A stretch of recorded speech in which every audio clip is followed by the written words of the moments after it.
Hello दोस्तों, स्वागत है आप सभी का इस DK31 चैनल में। मित्रों, जैसे कि आप सब ने अगर पिछले वीडियो देखा होगा तो उसमें हमने बीए सेकेंड सेमेस्टर के विद्यार्थियों के लिए हमने ये जो इतिहास विषय हैं जिनका मेजर कोर्स इतिहास है, बिहार के सभी विश्वविद्यालयों और कॉलेजों में यह सब्जेक्ट पढ़ाया जा रहा है। जिनका हिस्ट्री सब्जेक्ट है, इतिहास है, जो हिस्ट्री से ऑनर्स कर रहे हैं या बीए कर रहे हैं, या जिनका माइनर कोर्स भी हिस्ट्री है, वे छात्र विशेष रूप से इस पर ध्यान देंगे। उनके लिए यह वीडियो बहुत ही यूज़फुल होने वाला है।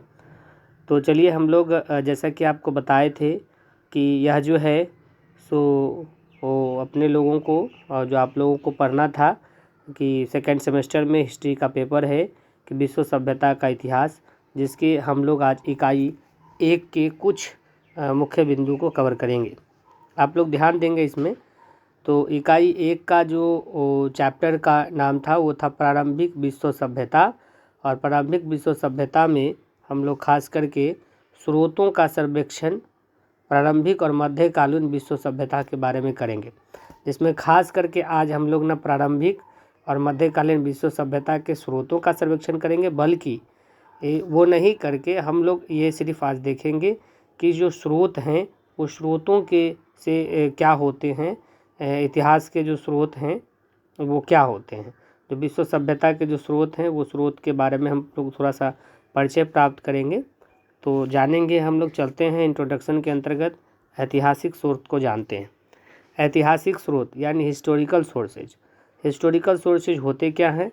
तो वे सभी तथ्य, वे सभी फैक्ट्स जो किसी विशिष्ट काल यानी किसी विशेष काल या किसी विशेष क्षेत्र या किसी विशेष ऐतिहासिक व्यक्तित्व के बारे में प्राथमिक या अनुषंगी यानी प्राइमरी या सेकेंडरी जानकारी उपलब्ध कराए, उसे हम ऐतिहासिक सोर्स कहेंगे यानी स्रोत कहेंगे, यानी हिस्टोरिकल सोर्सेज कहा जाएगा। अब डिफिनीशन की बात कर लेते हैं। अगर आपसे पूछा जाए कि ऐतिहासिक स्रोत क्या होता है तो आप क्या लिखेंगे? आप बताएंगे कि वे सभी तथ्य हैं जो किसी विशिष्ट काल, किसी विशिष्ट क्षेत्र या विशिष्ट ऐतिहासिक व्यक्तित्व के बारे में प्राथमिक या अनुषंगी जानकारी उपलब्ध कराते हैं, उन्हें ऐतिहासिक स्रोत कहा जाता है। क्लियर है? अब देखिए, ऐतिहासिक स्रोत में आप लोग जानेंगे प्राथमिक ऐतिहासिक स्रोत को, जो कि प्राथमिक एक चीज़ आपने यहाँ पर देखा कि प्राथमिक ऐतिहासिक स्रोत और अनुषंगी ऐतिहासिक स्रोत है ना। तो अब लोग जो है प्राथमिक ऐतिहासिक स्रोत को जानेंगे।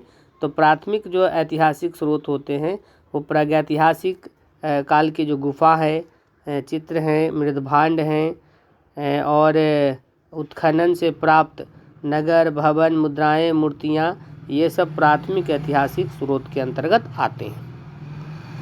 अब अभिलेख में देखते हैं। अभिलेख हैं, उपकरण हैं, सिक्के हैं, अस्त्र शस्त्र हैं। तो इन सभी से हमें क्या जानकारी प्राप्त हो सकती है? तो इन सभी से हमें तात्कालीन जो धार्मिक और सामाजिक जीवन था लोगों का, उसके बारे में पता लगाया जा सकता है, अनुमान लगाया जा सकता है। तो इस तरीके से अभिलेख, उपकरण, सिक्के, अस्त्र शस्त्र और सब जो है वो तत्कालीन धार्मिक और सामाजिक जीवन का अनुमान लगाने में सहायक है, इसीलिए ये सब स्रोत जो है बड़े उपयोगी होते हैं। अब मृदभांडों द्वारा क्या जानकारी प्राप्त होती है? तो आप देख पा रहे हैं कि मृदभांडों द्वारा मुख्यतः प्रागैतिहासिक काल एवं प्राचीन काल की जो अनबूझी पहेलियां हैं उन सभी को सुलझाया जा सकता है। मृदभांडों के माध्यम से, मृदभांडों से जो साक्ष्य प्राप्त होंगे, जो तथ्य निकल के आएंगे, उससे हम लोग प्रागैतिहासिक काल एवं प्राचीन काल की जो बहुत सारे वैसे अनसुलझी, अनभिज्ञ बहुत सारी ऐसी चीज़ें, बातें हैं जिसे सुलझाया जा सकता है इतिहास के क्षेत्र में। अब आगे देखिए, हम लोग अब दूसरे नंबर पे जाएंगे। तो आप देख पा रहे होंगे इसमें, जैसा कि आपको दिख रहा होगा, उम्मीद करते हैं स्पष्ट दिख रहा होगा। तो इसमें आप देख पा रहे हैं कि जो मिस्र की सभ्यता है उसके बारे में जानते हैं कि मिस्र की सभ्यता में जो कई मूर्तियां हैं मिली हैं, जो तत्कालीन धार्मिक आस्था एवं कलात्मक विकास के पर भी प्रकाश डालती है, उसके बारे में पता चलता है।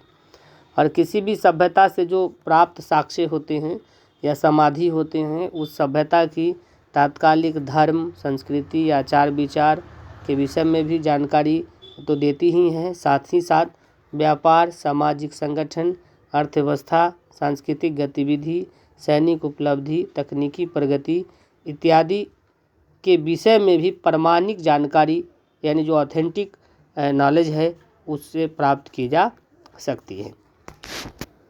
फिर आप देख पा रहे हैं यानी कि जो सिंपल सी बात है कि जो कोई भी सभ्यता है, उस सभ्यता से जो प्राप्त जो साक्ष्य होंगे या समाधि होंगे, उस समाधि से हम लोग वहाँ उस समय की धर्म, संस्कृति, आचार विचार है ना, उसके बारे में जानकारी तो प्राप्त करेंगे ही, साथ ही साथ व्यापार, सामाजिक संगठन कैसा था, अर्थव्यवस्था किस तरह की थी, धार्मिक दृष्टिकोण लोगों का क्या था, धार्मिक आस्था किस प्रकार की थी, सांस्कृतिक गतिविधि क्या हुआ करते थे, सैनिक उपलब्धि क्या थी, तकनीकी प्रगति किस तरीके का वहाँ हुआ, कितना हुआ, इस सब के बारे में हमें ऑथेंटिक जानकारी मिलती है। किससे? तो उस सभ्यता के साक्ष्य और समाधियों से जो जानकारी प्राप्त होती है उससे।